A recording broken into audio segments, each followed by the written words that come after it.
Hey. My name is Marta and this is Kim.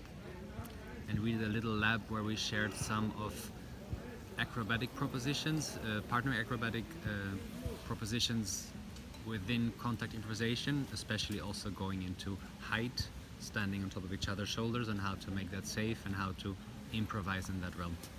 And we combined specifically two topics that was about standing on the shoulders of the other person and having two bases and one flyer and how to communicate there.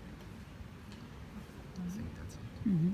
And like you say, acrobatics. So is it your practice of combining more acrobatics? Is it coming from circus? Is it coming from acro-yoga? Like where is the source, and how do you integrate that into CI practice? And in this lab specifically, was there integration inquiry? We combine. I'm educated as a circus acrobat and he as a contemporary dancer. And we are using a lot of contact improv principles in our research in how to combine circus with dance, also to perform it. And I was saying in the lab that once you know a handstand quite well, you will improvise within the handstand, you will put handstands inside of your improvisations. And while you don't know how to do a handstand, you will not improvise it.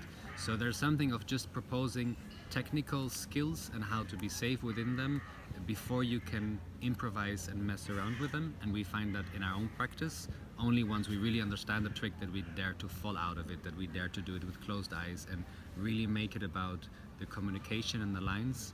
And we propose something similar like that in the lab. So we just started off with proposing technical skills, very dry, how to make them safe, and then messing them up and leaving space for exploration and body's intelligence.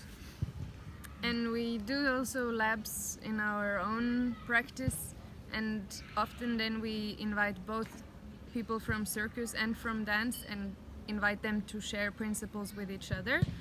And sometimes we do this only in a dance group or only in a circus group, and then often we offer some tools from the other side, and then we hope that with those tools they can use their own archive of information and their own knowledge to research that.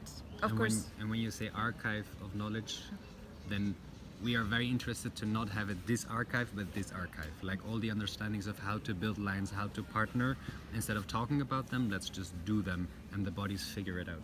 Yeah.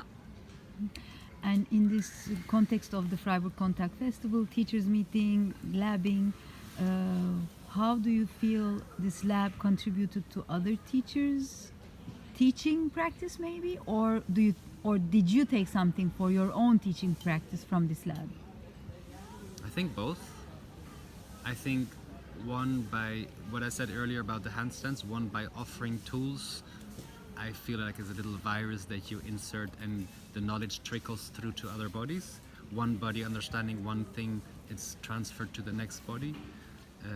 And the other thing is by proposing a tool and then seeing how other people mess around with it and how their minds understand it is super informing to us also. It always Especially also in subtle things like where does their imagination go when we are doing this, which other exercise that they know do they think of, what kind of connection do they make. So it's not necessarily that the physical research that happened in the space is completely different than anything else that ever happened, but it's nice to, in the specific context of the contact improvisation scene, to see where does the imagination of those people go and what kind of links do they make to the kind of stuff words they do know. they use, Yeah.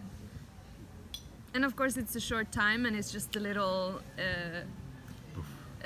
moment of where you could spend ages on, and at the same time having done this together, maybe it's later in the festival will reveal a moment of improvisation that would have otherwise not happened, and that is where the real research goes, I guess. So planting seeds. Yeah, maybe, or potential. Yeah. Thank you. Pleasure.